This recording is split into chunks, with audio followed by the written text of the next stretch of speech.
Get a £5 free bet every week with Offer Club from William Hill. Simply stake a total of £20 or more across the week on pre-match football accumulators with 4 or more selections, and you'll get a £5 free bet on the Friday. Join William Hill Offer Club on mobile or online now.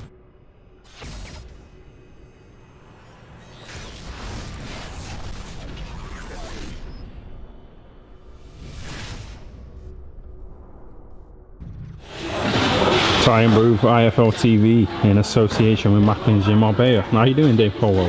Very good, mate. I'm at the Doncaster Dome Honour. Yeah. You alright, yeah? I'm quite nervous because I've never been interviewed by you. Nervous. But I've watched some of your stuff, so I'm on edge.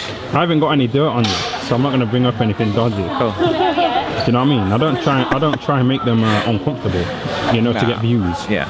Relax. I'm cool. You alright, yeah? I'm in a good mood. Oh, semi-good mood. I've had an up and down night. So a close friend of mine that I managed, Lee Appleyard, he unfortunately got beat in his big night, eliminated for English and an airy title shot. Boxed brilliant, but then got caught, and when he got caught, he reacted with his balls rather than his head. Me and you know that safety, when you know how to use your brain when you get caught. The Ingle Gym, yeah? Yeah. Survival. But he didn't. He used his balls, which is is what he's about, and it's cost him, unfortunately. But then the flip side of boxing, area title fights. You've seen area title, grassroots, small old boxing. You've seen two kids give it absolutely everything they've got.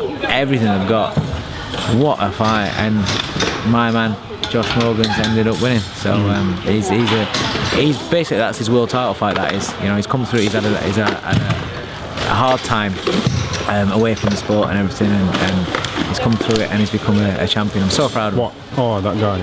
Why has he had a hard time? What's been going on? Is it personal? Yeah. You don't want to talk about it? Yeah. I don't want to get too personal. Yeah, but it's a nice. It's nice that he's put it this way. He's won it for somebody. Is he from Manchester? No, he's from Harwood, Doncaster. Oh, local. Yeah. Yeah, he's local boy. Yeah. Local. Yeah. You know what? Because you've got a few world champions, haven't you? A couple, not a few. You've got a few, haven't you? I'm hoping to get a few, but a couple. Seriously, you're doing well, aren't you? It's going alright. Well, that's what I'm saying, though. You know, like when a sort of like a area title boxer of yours loses, it's not really a big deal, is it? Fucking hell. Because you've got world champions. No. Do you treat them all equally? Yeah, because everybody's got their individual goals. Not everybody can become a world champion. You've got. Listen, I won an area title and that was it. Mr. Eubank pointed that out. I was going to get to that. I knew you were. No, I won an area title, and I'm proud of it. That's what I won. That was my limit. Some kids, that's their limit. That's their world title. Josh Morgan, that was his world title fight tonight, and he won. Lee Appleyard, I'm devastated for him because I know what it meant to him. He's devastated. He's such a nice kid, and like I said, he's a close friend of mine. He's a good friend of mine. See you later, Lee. Speak to the devil.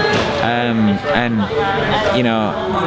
I know what it feels like. I've been in that ring when you've got people in there that are your friends, your family, your supporters. They pay the £30-40, come to watch you. You want to put on a show for them, but you want to win for yourself as well. But when you're thinking about them, when you get caught with shot, you want to be brave for them. Show I'm not hurt. That's what can cost you. But yeah, everybody's got their own goals. Everybody's got their own target. Not everybody can become a world champion, a European champion, a British champion. Some fighters, an area title is what it's about, and you will never find a world title fight where two men have put more into a fight than what that area title fight has just done. That's what it is. The thing is, you say that was that your ambition to win an area title? No. Everybody wants to become something else, but I lost fights early on. So when you're losing fights early on, and Josh has lost early on as well in his career against journeyman. So you kind of you're realistic. If your brains, you got to be realistic in your game and think, well, I've got a negative record or whatever. I'm not going to become a world champion. You strive to become one, but realistically, are you going to become one? Is a promoter going to look after you and pad your record up so you have a nice looking record that can move you into a title fight? No. So, and especially if you don't sell tickets, so when you get that area title shot, you give it everything you've got. These sort of area title level fighters, because you've been on that sort of level, are you more sort of sympathetic to these guys because Yeah. You know what it's like being the away I know what it's like to lose. I know what it's like. I know what it's like to be mocked when you get beat. I know what it's like. You know, you've got to go to your friends or so-called friends and people that you know that are going to snigger at you because people are nice to your face, and then behind your back going to got beat again. I know what that feels like. You know, and it's not nice. And so that's why it's all right. Everyone's got an opinion, and when you see people on Twitter and stuff like that, everyone's got an opinion and they're entitled to it. But it's when people get personal about mocking fighters, but they've never gone in there and done it in front of their friends, strangers, whatever, TV cameras, whatever. You know, it takes something extraordinary to get in that ring in front of everybody and then just perform how you perform in a gym. You'll know it. You know, you know, how many fighters have we seen in that Ingle gym? In the gym look amazing, but then when they fight on fight night, they don't perform. I'm one of them. You're one of them. Listen, I was one of them. I was quite weird though, because like, you know, Kell Brook, he don't really look brilliant in the gym, but you know when he fights, he turns it on, don't he? That's just it. That guy's quite weird, you know. You know, like outside the gym, the ring, he's quite nice, but then he turns into a cunt, you know, like in the ring. He turns into a wanker, don't he? Listen, you know, me and Kell were sparring one time for the Senchenko fight, and my head guard came undone a little bit, and it was blinding me. So I said to Kell, wait a minute, and he said, no, I'm not waiting a minute, and he carried on trying to nail me. You know, that kind of spite. Kell's got that spite. He's a spiteful bastard, and in sparring, anyone that gets in the ring knows that with him. He's spiteful, but you need that. You need that. True. You know, it's very rare that kids that haven't got a bit of spite can progress to the top level, chinning people. Maybe if they're nice slick boxers and just go in there and outbox and everything. But if you're gonna chin people, if you're gonna be involved in hard fights, wars, knocking people out, whatever, you've got to have that bit of spite where you hit somebody with a shot, you think, yeah, that's good. Hit him again. And that, you know, that's part of boxing. Well, you was in the same gym as Johnny Nelson. You know him jabbing and moving. That don't really sell, does it? No, so how did you get to that level? But you know what? If you're a slick boxer and you don't get hit and you can hit them, you're going to win. Are the promoters really going to take on those kind of people though? Or did Frank Warren take on Johnny Nelson because of Nassim Hamed? But that's just it. If you look through Johnny's record, Johnny had losses on his record. Yeah, he had 12 losses. So he had to go, because nobody was interested in watching him in his own town, not at home. He had to go and travel and beat everybody in their own backyard. This is why I say to fighters, if you can't sell tickets, and if you're not some decorated amateur, you've got to box old school, go around and fight everybody. If you are truly good enough, you will come through. You know, if you're not, then you'll make some money out again. People say that, you know, Eddie Hearn, he said in an interview, you know, if you're genuinely good enough, you'll win. Yeah. But you know, like when you're the away fighter, there's a lot of sort of like biases against you, you know, like these bent judges. And some of them are straight, some of them are a bit dodgy, aren't they? So you're not necessarily going to win, even if you are good enough. No, like, listen, there's, it doesn't even mean, it can happen rare, but in hometown, you can have won a fight and judges give it the other way. It's just how it is. It's boxing, but it's like not just boxing. Referees' decisions in football. You know, there's.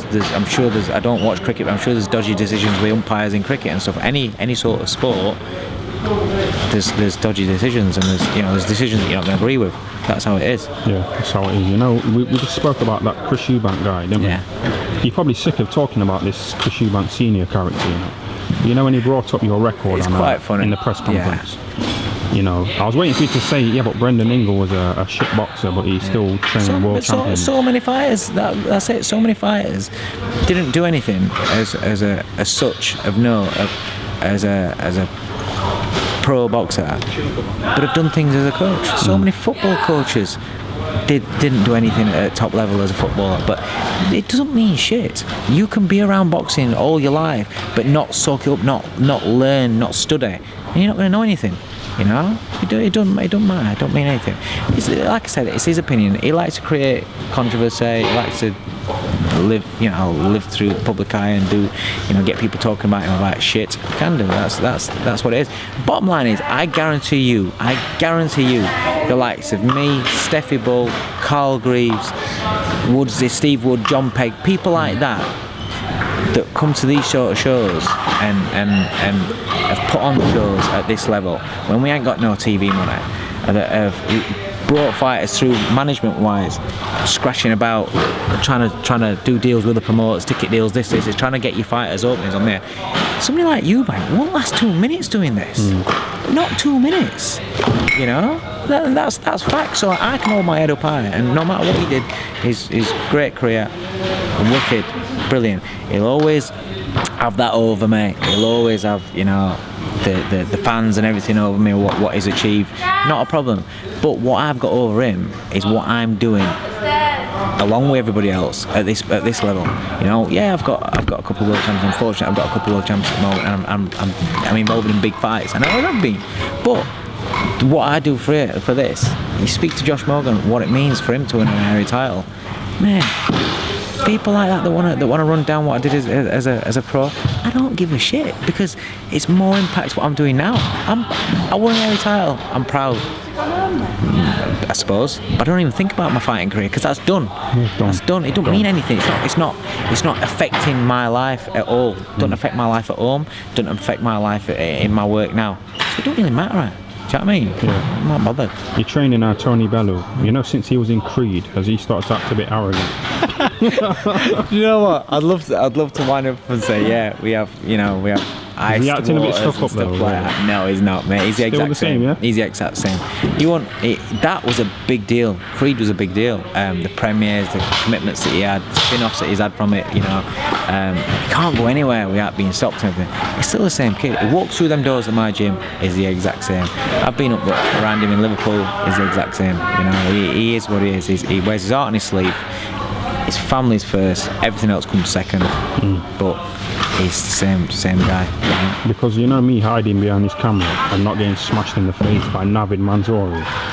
It's easy. It's easy. You know, like, has he become comfortable, you know, being an actor? No. You know, to get up and run up those horrible hills. No. Do you know what it is? It's a one film, and that's something that he could go back into in the future.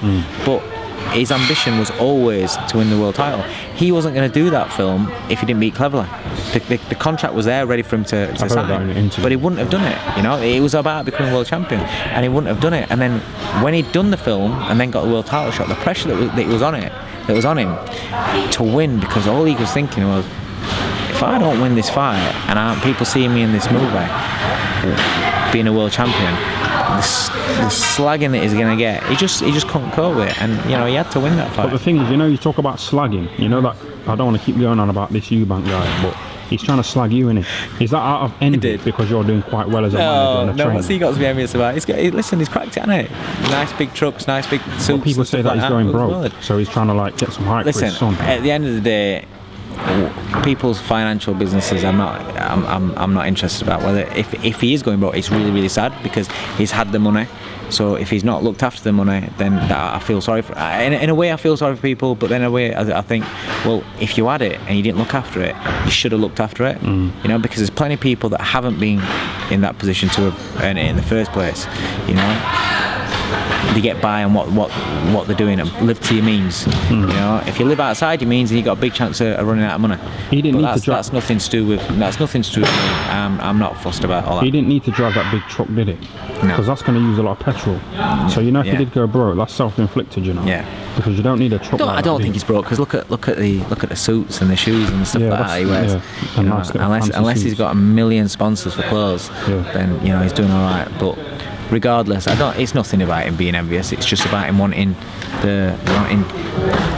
I think he tries to do it to play mind games, but it's bullshit. Well, that's what I'm saying though. You know, you're talking about mind games. Did that get into Tom Doran's mind? No, I don't train Tom Doran. This is the best thing. The best thing is, I'm not even his trainer. I'm his manager. So it don't make any difference. I'm not with Tom on a day-to-day basis. And the same thing goes, is I like shit like that, because I could have a blazing argument with you right now. I love that argument. And to literally turn away, I've switched off, I'm fine. It's not something that's going to fester in me. I'll have a bit if I'm bored, I'll have a bit of banter with people on Twitter, and people think, oh, I've got to. It genuinely don't bother me, because you know, when I'm quite happy with what I'm doing. You know, when Ryan Rhodes was had a potential fight with Anthony Small. I know he's put on weight. I'm going to put that much weight. You know Anthony Small? Yeah, I remember that. Yeah. And Anthony Small said Ryan Rhodes has got daughters the same size as your manager Dave Coldwell. You've got good memory. Have you been watching that press conference? No, I watched it before, You've got. Because I don't know, it seems to irritate you a little bit, you know. Yeah, but that's what I'm saying. You can irritate me right now, and then I'm switched off. I'm done. Oh, is that it? So don't drag on. It's not something that festers. I go home thinking, that don't happen. You know, some people. I love a good argument. I'm like that. I can have a good argument. I don't mind at all. Are you a trouble causer? No. But I don't mind if somebody wants to argue me. I like to argue back. That was a nice little exchange between you and Eubank, you know. What? You handled him, didn't you? Because you said, who was Ronnie Shields, Davis trained. Ronnie Davis, exactly. Ronnie Davis won an area title, same as me, I think. But it don't matter. Like I said, all that shit don't matter. Yeah. So what are you gonna do now? Go on. You know, you've retired from boxing, but you keep yourself in good shape. Yeah. You know, unlike Nassim Hamid. You know, you're looking good, man. You're looking slick. Yeah, do you know what it is? Do you still train as a boxer? I train every day. Whereabouts? I train every day in my gym. I train every day. Where's your gym, Rotherham? Pricey, Bellew, they'll all tell you. David Price. Yeah, there was a photo on Twitter the other day of David Price and Dave Allen in Nando's. You know the size difference? Yeah, it's quite a big unit. It's quite significant. Yeah, he is a big man. I think David Price against Dave Allen, it'll be a bit awkward, won't it? Yeah. I don't want to say who I think would win, but you know the size difference. Yeah, there is a big size difference, but you know there's a big difference in boxing as well. So, but regardless of that, that's not happening anyway. Yeah. It's not happening. We're looking at it now. Why ain't Dave Allen on this show today? I don't know. Is he suffering from depression? I hope not. There's a lot of that going about with people in general, but with sports. At least it's coming to people's more to the front of discussion now. People are getting more and more open about it. If he is, then I'm gutted for him because he's a nice kid. He's a nice kid. He just sometimes probably to get himself known, and it's worked because 18 months ago, who knew who Dave Allen were? Now everybody knows him. So it's worked, but he's a nice kid. He's a genuinely nice kid. I've met him. He's been in my gym sparring before. He's a nice kid, and I hope to God he's not got depression. But if he is, then I hope he's seen somebody about it, and he comes through and he's all right, because that's underrated. People don't understand how deadly that can be, and how much that messes people's lives up. So I wouldn't wish that on him. You've probably seen it, you know, when you won your area title, and then sort of like you may have lost after that. You know how people like come and go. Yeah. You know, when you won a title, people want to be your mates, and then they fuck off. I had that before that. The only people that understand all that was around were me boxing people. That was it, and that's it. That's how it is. That's how it always has been with me, really. Brendan always used to say to us, be careful who you put in your circle. And my circle is very, very small, like very, very small. And I know a lot of people, but I've only got a couple of just as friends. You just keep them at arm's distance. And bottom line is, as long as my family's all right, that's all I'm bothered about. That's it, family. It was unnecessary, wasn't it? Yeah, it was. Yeah, it's been a pleasure. It's been a nice little chilled out interview, you know. Yeah, it was. Yeah. Seriously, thanks for giving me the time of day. 18 minutes. Time flies when you're having fun. Yeah, that's it. It's been nice. Thanks for talking to IFL TV. Cheers, mate. Ty and Boo and Dave Cole. Thanks for that. Nice one, mate. £1 free bet every week with Offer Club from William Hill. Simply stake a total of £20 or more across the week on pre-match football accumulators with 4 or more selections, and you'll get a £5 free bet on the Friday. Join William Hill Offer Club on mobile or online now.